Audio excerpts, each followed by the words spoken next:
Hello, welcome to Daily Records. My name is Tommy Burton, and today's album is one that I listened to just earlier today and thought I would feature it. It's called Ryan Adams, and it's self-titled. Now, a lot of you guys know Ryan Adams.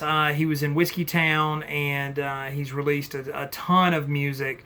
But I went back to this album, and he's had a couple that's come out since then. He's done the Taylor Swift covers album, and then he has the new one that just can't say the new one. It came out, I think, this past year, Prisoner of Love. This one came out on September 9th, 2014. And this is a little bit of a return to form for him. But, if you can imagine taking a Fender Telecaster guitar and plugging it into a Princeton amp, this is a great guitar album. And like I said, I listened to it earlier and went back through it, and I absolutely love this album. I mean, just the guitar tones on here are worth the price of admission. Now, it did earn a couple of Grammy nominations.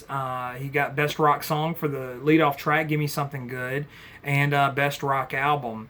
I don't think it won either one of them, but he had done this album, Ashes and Fire, in 2011 and done a tour.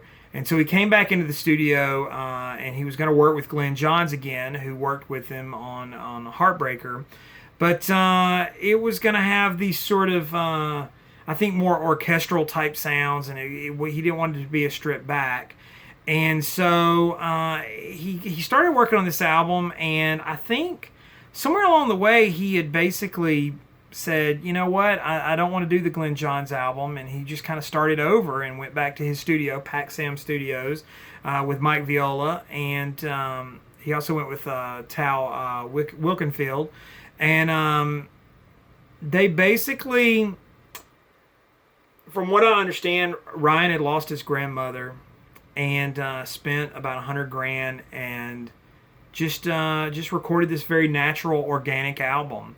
But the thing is about it is that, in addition to the guitar tones, which I think are great, but Ryan is a very compelling songwriter. He writes songs that are worth hearing, and I know that's probably an understatement, because I'm sure there's some Ryan Adams fans that'll be like, well, yeah, you betcha he does. But this album is just solid, top to bottom. All the songs on here are worth multiple listens, and it doesn't ever lose any of its a bite. I mean, the record just comes right out from the opening track. It grabs your ears, and it's interesting all the way through. Now, there's a couple of songs on here that to me are reminiscent of Tom Petty and the Heartbreakers. I don't know if it's tonally, but I can hear Tom doing a couple of these songs. And so that is kind of an interesting take on it. But yeah, I mean, it's a really good album, and to me, it's one of the best things he's released in the last probably 7 or 8 years. It's just all the way through. There went my fake microphone again, knocked it over. But it's a solid album, and I know there's a lot been said about Ryan Adams, and I know sometimes it can be hit or miss with him, but I think you'll be batting really well if you gave this album a listen. It's really worth your time. And for fans of Ryan Adams, I'm sure you were celebrating when this thing came out. It's a great album, and going back to it fresh again, it still holds up. So that's my take on the Ryan Adams self-titled album. Like, comment, subscribe, share. Let me know what you think. If you disagree with me, that's great too. I love interacting with you guys. Check out the main channel, Tommy Burton's VC channel, where I go in a little more detail about some stuff. Follow me on Instagram and Twitter. It's TommyBurton75. And I'll see you guys again tomorrow with another Daily Record.